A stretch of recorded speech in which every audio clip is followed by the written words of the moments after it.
You're listening to the Cyberwire Network, powered by N2K.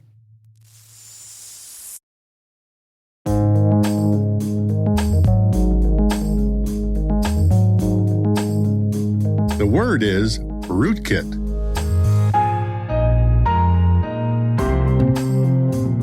Spelled R as in Rami Malek, O as in obscure, O as in open source, T as in Terry Colby, K as in killer app, I as in IRC, and T as in telnet.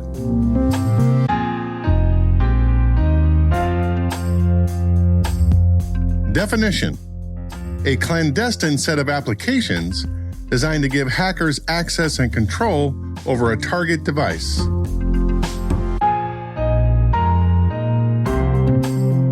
Example sentence: memory rootkits hide in the system's RAM or random access memory to avoid detection.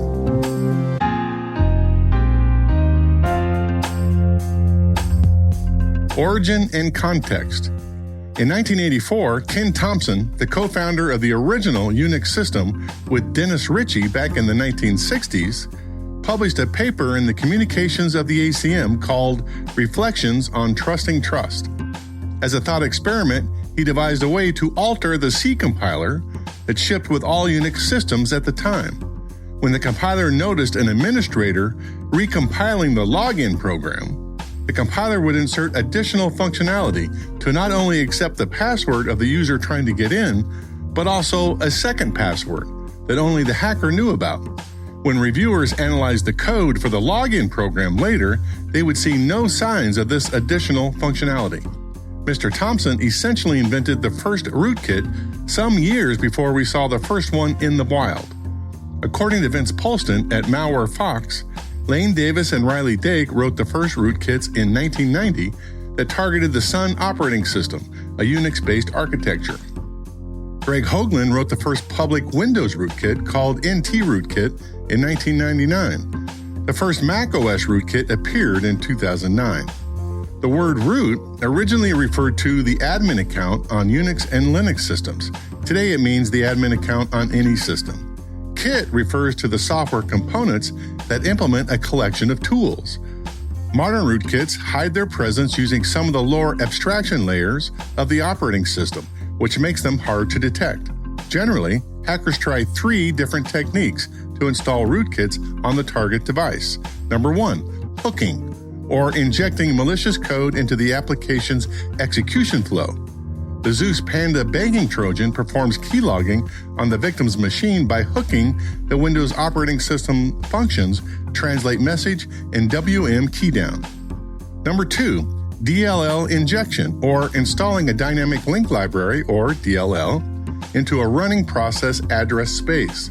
There is a module in the Equation Group's Grayfish cyber espionage platform that uses DLL injection. Or number 3, kernel object manipulation, or modifying the kernel structure and bypassing the kernel object manager to avoid access checks.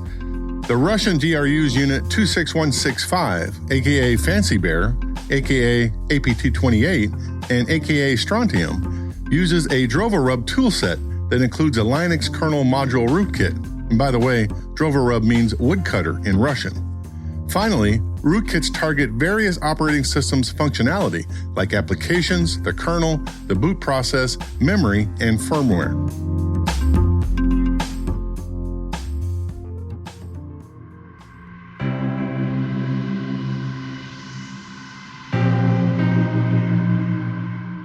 Nerd reference. In Season 1, Episode 1 of Mr. Robot, Gideon, played by Michael Gill, Elliot, played by Rami Malek, Angela, played by Portia Doubleday, and Lloyd, played by Aaron Takahashi, are in the office at 3 a.m. trying to fend off a denial-of-service attack against their biggest client, Evil Core. Elliot discovers several rootkits deployed on their client's servers. Alexa for help. Wait, what? I don't think this is just a DDoS attack. I think they got a rootkit sitting inside the servers. What's a rootkit? Sorry, it's malicious code that completely takes over their system. It could delete system files, install programs, viruses, worms. How do we stop it?